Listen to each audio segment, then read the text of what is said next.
2017 a été une vendange traumatisante pour moi.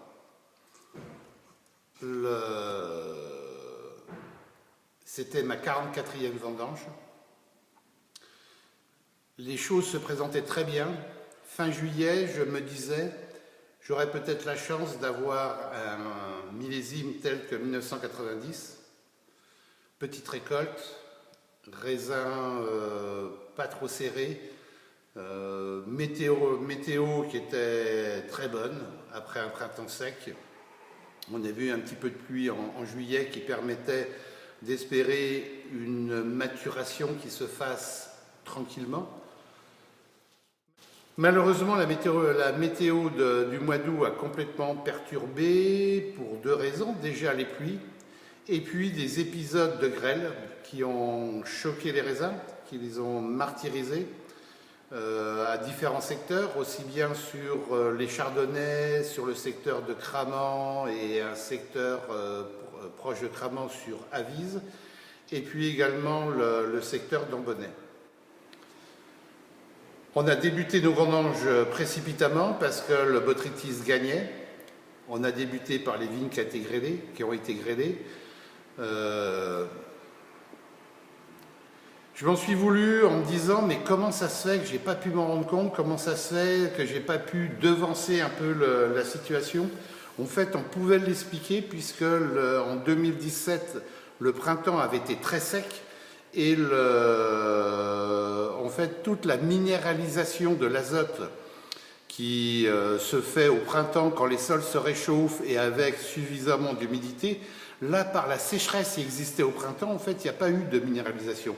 Les sols se sont réchauffés, mais compte tenu qu'il n'y a pas eu d'humidité, les bactéries n'ont pas pu minéraliser, c'est-à-dire transformer en nitrate l'azote qui était disponible sous différentes formes. Il s'est mis à pleuvoir un petit peu en juillet, beaucoup plus au mois d'août, et là, les bactéries se sont mis à fonctionner, à dégrader, à libérer des nitrates, et qui ont été apportés à la vigne à une période où la vigne n'avait absolument pas besoin. Lorsqu'on se trouve dans une même période, en un même moment, avec de la chaleur, de l'humidité, au mois d'août, je rappelle qu'il a beaucoup plu, et avec de l'azote, ben c'est le royaume pour les champignons. C'est vrai que 2017, le mois d'août 2017 a été une très bonne année pour les cèpes. Simplement, ça a été aussi une bonne année pour le botrytis. Encore plus lorsque les raisins étaient grêlés. Alors, faire une différenciation entre chardonnay et pinot noir, c'est compliqué parce qu'en fait, la différenciation, je vais la faire plus en fonction de la grêle qui est tombée. Ce que l'on peut dire, malgré tout, c'est que la floraison des chardonnays s'est pas bien passée, que la récolte était petite, qu'il y a eu beaucoup de fleurs qui n'ont pas fécondé ou très mal fécondé, alors que dans le pinot noir, la floraison s'est très bien passée et il y avait une grosse récolte. Arrivé aux vendanges, ce qui était traumatisant, c'était l'odeur. Dès qu'on a commencé à trier, dès qu'on a commencé à enlever les parties qui étaient abîmées, l'odeur, forcément ça coulait, donc ça coulait après les bras, ça coulait partout.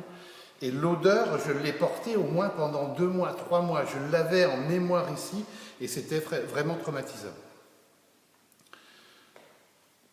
C'est vrai que sur la fin des vendanges, on a pu trouver quand même une certaine sérénité. La fin des vendanges correspondait au chardonnay.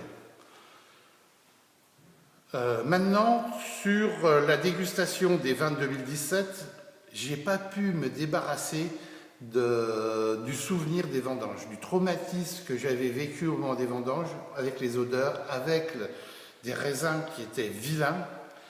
Et donc j'ai décidé, la maturité était là, la moyenne de cave c'était 12,3 degrés au niveau alcool. Donc on était sur une maturité très élevée.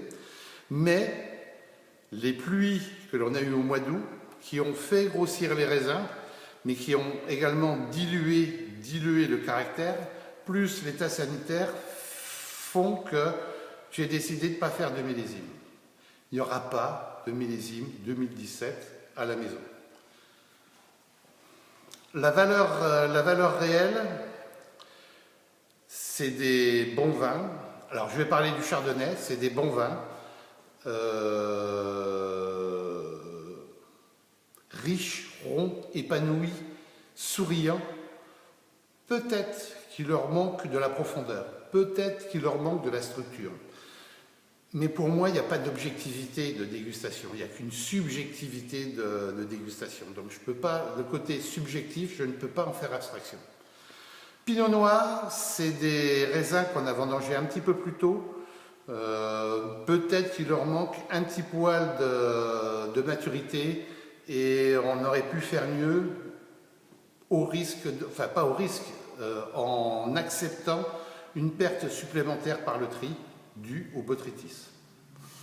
Assemblage, l'assemblage c'est relativement simple, hein, c'est-à-dire il n'y a pas un calcul et il n'y a pas d'essai. Les vins qui sont mûrs, épanouis, prêts, ils seront mis en bouteille en compagnie des vins des années 2016 et 2015.